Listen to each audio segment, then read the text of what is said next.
काशी में एक ही सरकार है, जिनके हाथों में डमरू है, उनकी सरकार है। काशी वो है जहां जागृति ही जीवन है।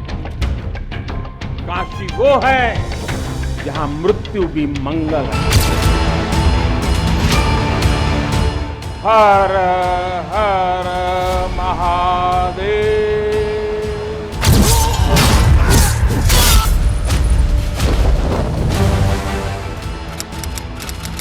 13 दिसंबर 2021, वाराणसी, उत्तर प्रदेश। प्रधानमंत्री नरेंद्र मोदी 2 दिन के वाराणसी दौरे पर थे। ये पीएम मोदी के लिए सिर्फ संसदीय क्षेत्र का दौरा नहीं था। इस दिन अविनाशी काशी को वो सौगात मिलने जा रही थी जिसकी प्रतीक्षा में संत समाज और श्रद्धालुओं ने पीढ़ियां बिता दी। उस दिन 40 प्राचीन मंदिरों का पुनरुद्धार समेटे 5 लाख वर्ग फीट में फैले काशी विश्वनाथ कॉरिडोर का उद्घाटन हुआ। काशी विश्वनाथ मंदिर को गंगा घाट से जोड़ने का सपना पूरा हो रहा था। नरेंद्र मोदी दुनिया के सबसे प्राचीन शहर के सबसे नए नायक बनकर महादेव को नमन कर रहे थे। शीश नवावत है। हिंदुस्तान के संत शिरोमणि मोदी को सुन रहे थे।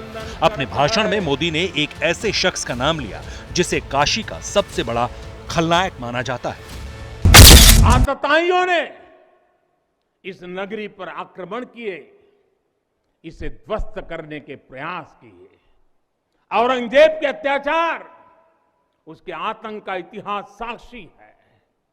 जिसने सभ्यता को तलवार के बल पर बदलने की कोशिश की, जिसने संस्कृति को कट्टरता से कुचलने की कोशिश की। महाकाल के हर भक्त की तरह मोदी के सीने में भी औरंगजेब का नाम नश्तर की तरह चुभता है। इतिहास की किताबों में औरंगजेब की शान में कितने भी कसीदे गढ़े जाएं, कितने भी कसीदे पढ़े जाएं, लेकिन काशी की नजरों में वो सुल्तान एक धर्मांध अत्याचारी के अलावा कुछ नहीं।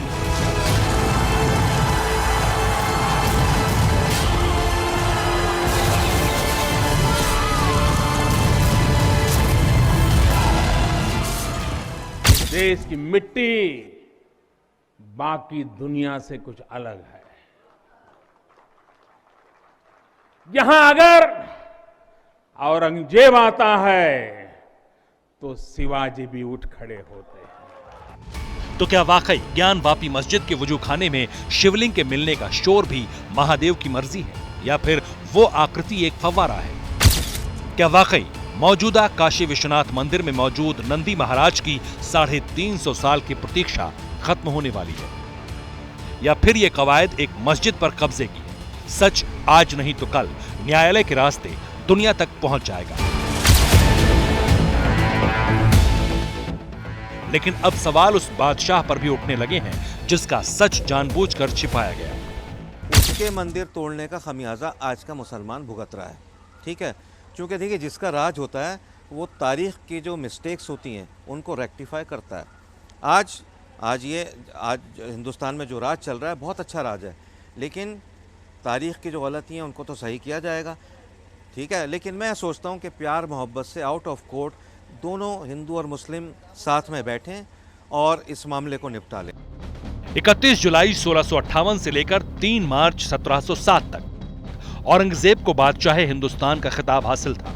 49 साल की औरंगजेब की हुकूमत में कई खूनी चैप्टर हैं। सोचिए जरा, जो शख्स अपने पिता शाहजहां को बंदी बना ले, अपने भाइयों को फांसी पर चढ़ा दे, उनका गला काट दे, वो मोहम्मद औरंगजेब आलमगीर जिंदा पीर कैसे कहा जा सकता है? इस आग और खून की जंग में तू ही हमारा हामी और नासिर और मदद फरमाने वाला है।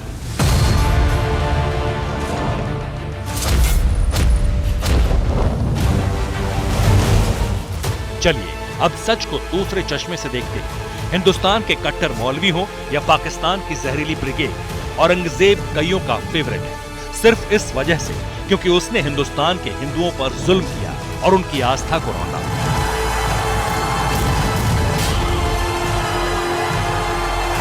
औरंगजेब वो शख्स है जिसकी हुकूमत के दौर में किसी औरत पे जुल्म नहीं हुआ।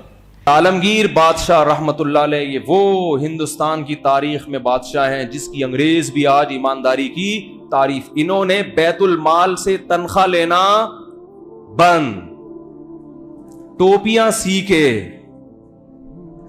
के अपना पेट पाला करते थे।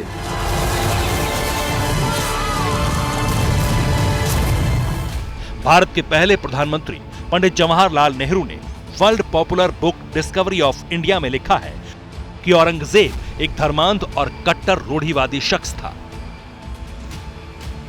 ज्ञानवापी की लड़ाई मंदिर मस्जिद से होते हुए तुरंत हिंदू मुसलमान पर आ गई। आज की तारीख में पूरे हिंदुस्तान का ध्यान खींचने वाले इस विवाद की जड़ औरंगजेब है।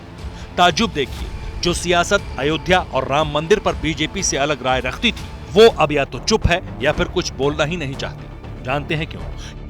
क्योंकि सबको पता है औरंगजेब इंडिया के जनमानस का विलेन है। वरना जिस देश के पहले प्रधानमंत्री पंडित जवाहरलाल नेहरू को धर्मनिरपेक्षता और हिंदू मुस्लिम एकता का सबसे बड़ा पैरोकार माना जाता है, वो अपनी सबसे चर्चित किताब डिस्कवरी ऑफ इंडिया में औरंगजेब को कट्टर मुगल शहंशाह नहीं कहते।